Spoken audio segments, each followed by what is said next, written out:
洪瑞崔and Yu Yu. So Sphinx Alpha is a hash-based signature, and it is an improved version of Sphinx Plus. We improve the one-time signature and return the parameter. The signature size and the sign time are slightly better than Sphinx Plus, but the verification time increased for some parameter set. So hash-based signature means we construct digital signature schemes from hash function only. There is no latex, no code, no multivariable, no RSA, no elliptic recurves. The good point is hash-based signature is probably the most conservative assumption for post-quantum cryptography. The bad points are first, hash-based signature often have larger signature size and longer sign time, and it is impossible to construct PKE or KEM from hash functions only. So let's move to the Lamport one-time signature. So suppose H is a cryptographic hash function. If we want to we first generate 2n random number denoted by X, they are the secret key, and we hash them to obtain the public key, they are the Y. In order to sign a message M, we first decompose M into binary, and we release corresponding X as the signature. To verify some message, we first we check the signature, the hash of the signature against Y. For example, if I want to sign a message 010, I will release those three X. So one-time signature, it can only sign only one message. If the signer sign multiple messages, it is no longer secure. So suppose the signer signs another message 101, then the adversary can forge a signature to the message 111. So actually, in this case, the adversary can forge any message, any signature to any message. So because actually in this case, the adversary know all the secret key. So one-time signature can sign only once. We want to get normal signature, which means we can sign multiple messages. There is a tree-based signature paradigm that can construct a signature from one-time signature. So suppose you have a large binary tree, and each node of the tree is a one-time signature. And we have a TRF to generate nodes when we need it.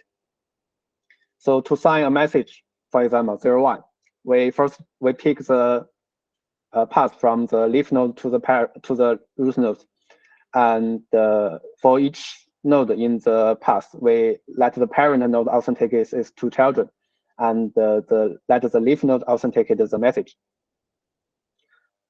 So Sphinx Plus is a variant of tree-based signature, and we can see one-time signature dominates the cost of Sphinx Plus, including both sign time and signature size.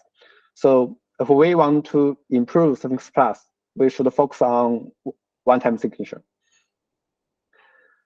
Let's go back to Lamport one-time signature. So Lamport one-time signature, we encode only one bit message by one hash value, which is lambda bits. Lambda is a security parameter.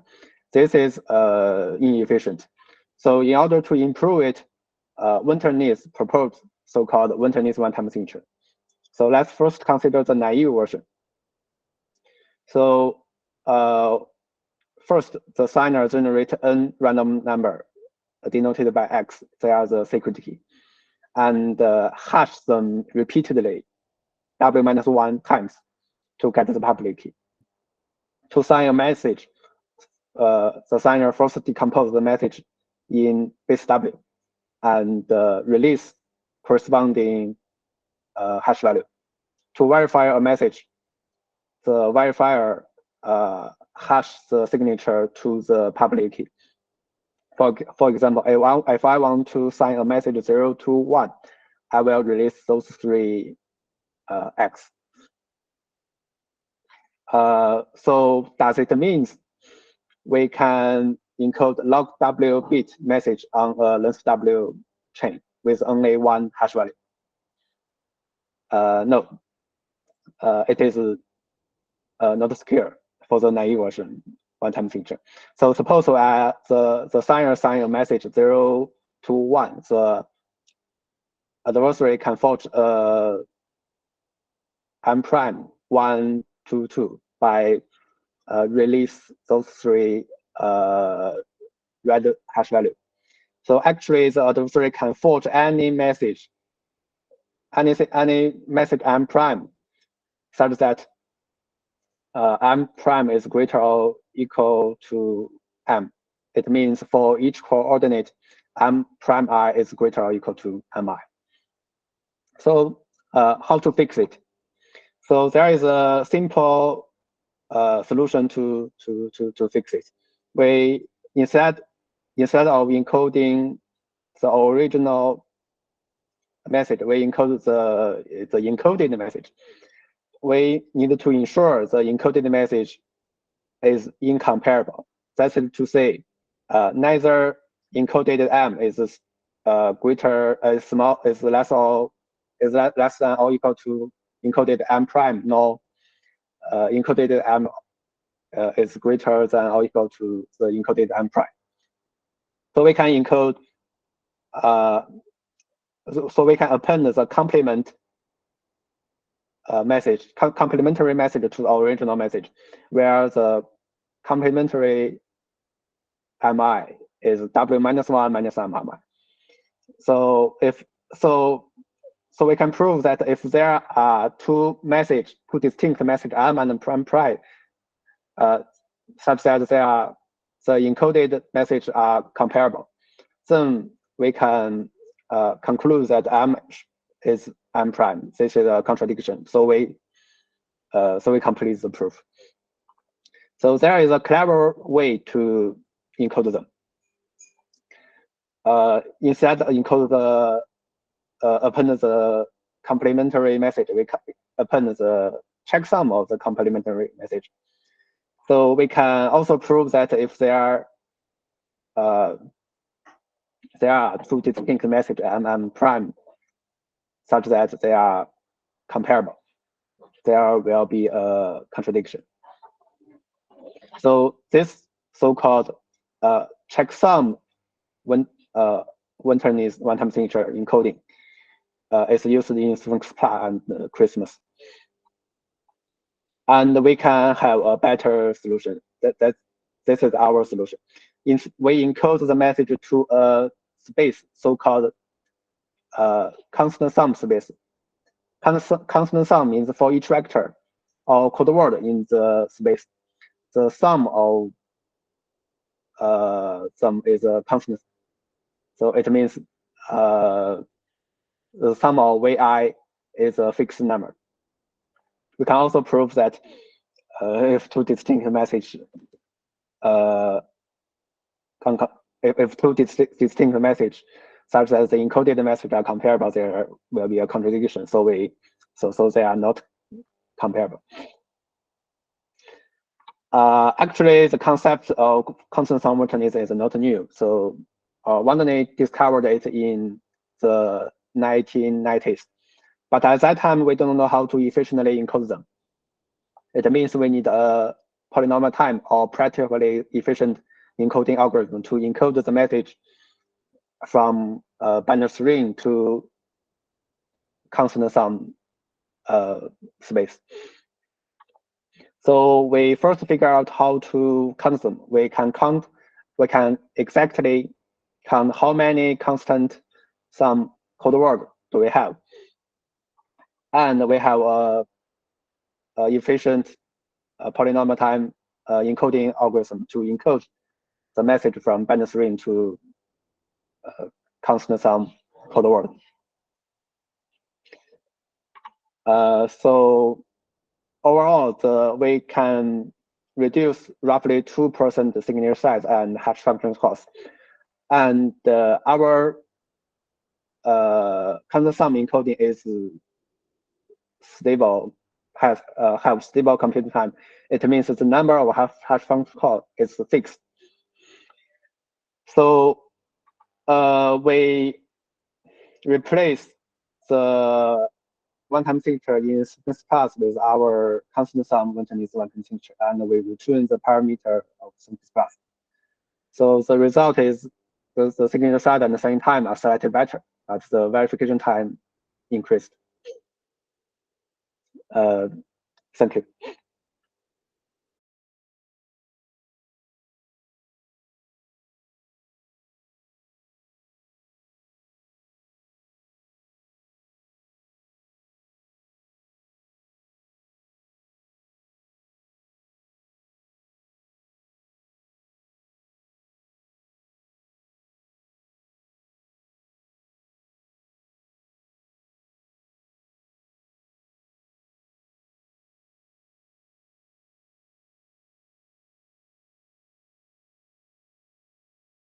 Hello, everyone. Thanks for the invitation. This is Tseng, and today we would like to introduce SNOVA, a multivariate digital signature scheme. And this scheme can be seen as a generalization of UOV and over metric rings. And first of all, before introducing SNOVA, we will start with the UOV structure and try to explain how we generalize UOV to non-commutative ring cases. And then we will introduce the SNOVA scheme. After that, we will talk about the security analysis of SNOVA, its parameters, and performance comparison. And UOV scheme is one of the best studied multivariate signature schemes since 1999, and its variants have been extensively studied and explored for a long time. And its structure is simple, and to this day, it is still believed to be secure. The central map F of UOV is constructed with two types of variables, which are called vinegar variables and oil variables. And central map F is a multivariate quadratic map where each component polynomial Fi has no quadratic terms between oil variables. So also, we can see that once the vinegar variables are randomly assigned, the system becomes linear in oil variables. So the public map of UOVP is the composition of the central map F and an invertible linear map. And in particular, T can be chosen to be of the following form. So therefore, the matrix representation of the public key is generated by the congruence relation as follows.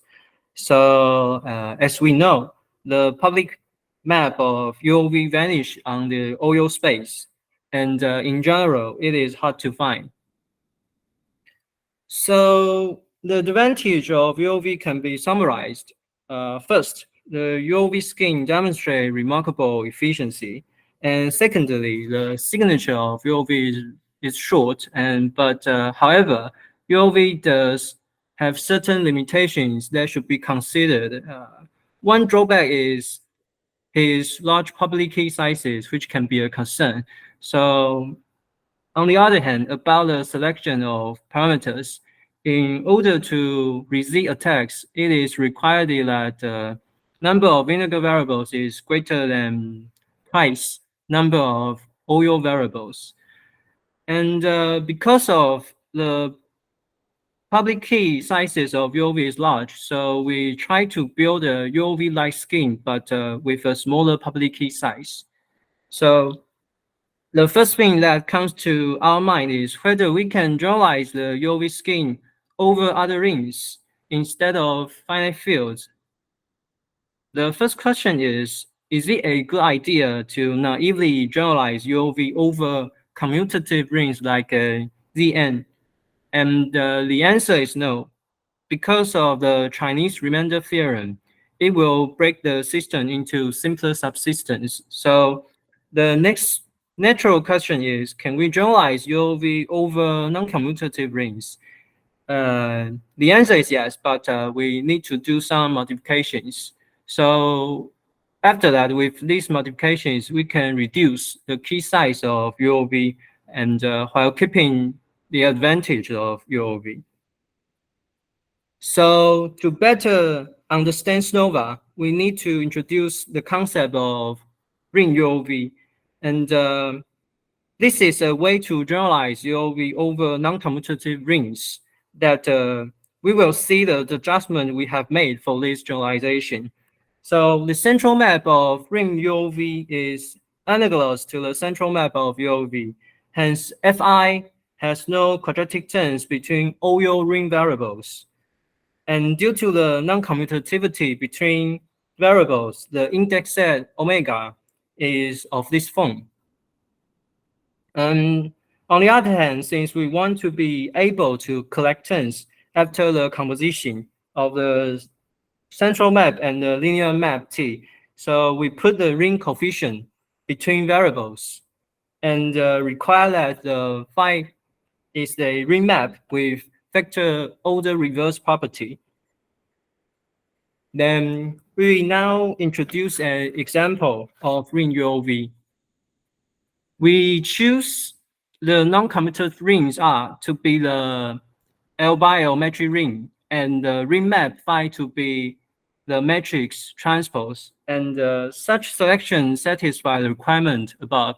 So the central map of ring UOV becomes to the summation of xj transpose times Fijk as ring coefficient times sk, running through the index set omega. And also, T is the ring map similar to the UOV case. So the only difference between the maps T of UOV and the linear map T of ring UOV is that the entries are chosen from the finite field or matrix ring. So from now on, when we talk about ring UOV, we refer to this example. So when considering the ring UOV as a UOV scheme over finite field FQ, one of the good things is that the kernel of this UOV is still the OU space T inverse. And but on the other hand, the central map and public map of ring UOV are both sparse when it considered as a over finite field, so which will result in the degree of regularity decrease when we try to solve the systems of equations. So therefore, in SNOVA, we will introduce some tricks to eliminate such sparsity of the public map and central map. So we're now going to introduce the SNOVA scheme. So when we try to modify ring UOV to SNOVA, for our purpose, we choose the same matrix ring R as the base ring, and the map phi to be matrix transpose. And also we fix a subring FQS of matrix ring R, where S is an L by L symmetric matrix randomly chosen from R, and will with irreducible characteristic polynomial. And please note that the element in FQS are symmetric, and the matrix multiplication in FQS is commutative. And then the central map F tilde of SNOVA is of the following form. The difference between the central map F tilde and the central map of the ring UOV is the appearance of A alpha, B alpha, and Q alpha 1 and Q alpha 2. And moreover, Fi tilde cannot be written as a ring quadratic form due to the summation over alpha being introduced and the non-commutativity of matrix ring R. And also, we choose the linear map T is similar to ring UOV except the non-zero element Tij of matrix T are chosen randomly from FQS. Then we will then we define the core part of the central map Fi tilde to be Fi bracket, which is the matrix with entries Fi, Jk. And please note that the bracket Fi is the same as the matrix representation of the central map in the ring UOV cases. So the public map of SNOVA P tilde will be the composition of the map F tilde and the map T. And since Tij are in FQS, they commute with Q alpha 1 and Q alpha 2, and they both are symmetric. So we have a nice representation and of the entries of the core part of the public map. So then we can generate the entries of the core part of the public map via the congruence relation over matrix ring R. And then similar to the central map Fi tilde, the public map P tilde also cannot be written in the ring quadratic form. So therefore, the public key will be the map P tilde, involve the entries of the core part, and A alpha, B alpha, Q alpha 1, and Q alpha 2. And the private key will be the map F tilde and T. And we now talk about the security analysis of SNOVA. First of all, from the structural viewpoint, some reduction can be made. Since an equation over the L by L matrix ring R gives L square equation over finite field FQ, the public map of a BOQL SNOVA over R can be regarded as an L square V L square O Q UOV scheme over FQ. And secondly, when L equals to 1, SNOVA degenerates to UOV. So we now can see the connection between SNOVA and ring UOV. And let us recall that the central map of SNOVA is of this form, and then the core part of the public key is generated via this congruence relation of Fi bracket and T bracket. Also, the central map of ring UOV is of this form. The matrix representation of the public map Pi are generated by the same congruence relation. So since the matrix representation of ring UOV and the core part of SNOVA both are generated by the same congruence relation. So given a SNOVA, its core part will induce a ring UOV. Hence, SNOVA and its corresponding ring UOV have the same private key T. So for key recovery attacks against SNOVA, one can recover T by attacking its corresponding ring UOV. And the goal of the red attacks to find a fake signature for the public map. In the case of SNOVA, it is to solve a MQ system over the matrix ring. So to our best knowledge, there is no efficient algorithm to solve such a MQ problem over matrix ring R. So the next step is when we can regard a VOQL SNOVA as a UOV over finite field. Each equation over matrix ring will give us L square equations over FQ. And our experiment shows that such a quadratic system behaves like a random system due to the L square copies with different A alpha, B alpha, Q alpha 1, and Q alpha 2 in Fi. So therefore, the complexity of the red attacks can be estimated by this formula. So for the collision attack, we first obtain the values of M signatures and N hash values. And if there exists a collision, then we obtain a valid fake signature. So under some appropriate assumption that M times N equals to Q raised to the power L square M, where M is the number of signature, then the complexity can be estimated by this formula.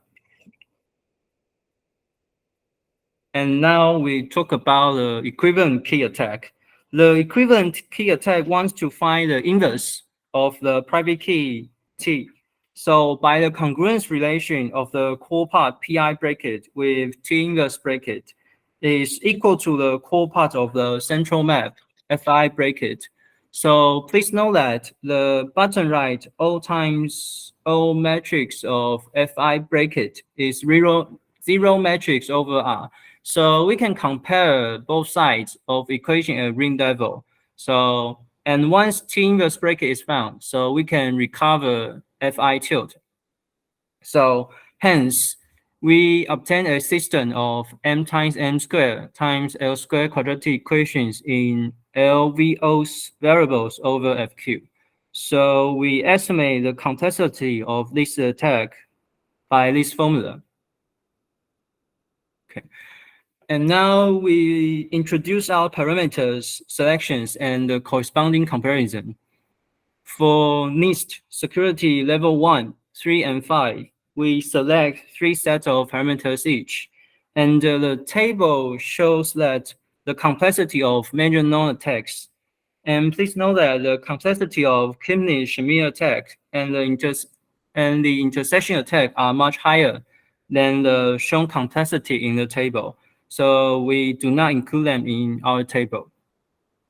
And the following is the comparison table with NIST candidate. So as we can see, the signature size of SNOVA is short and the public key size is reasonable. And the public key size of SNOVA is much smaller than UOV. Okay. Thanks for your attention.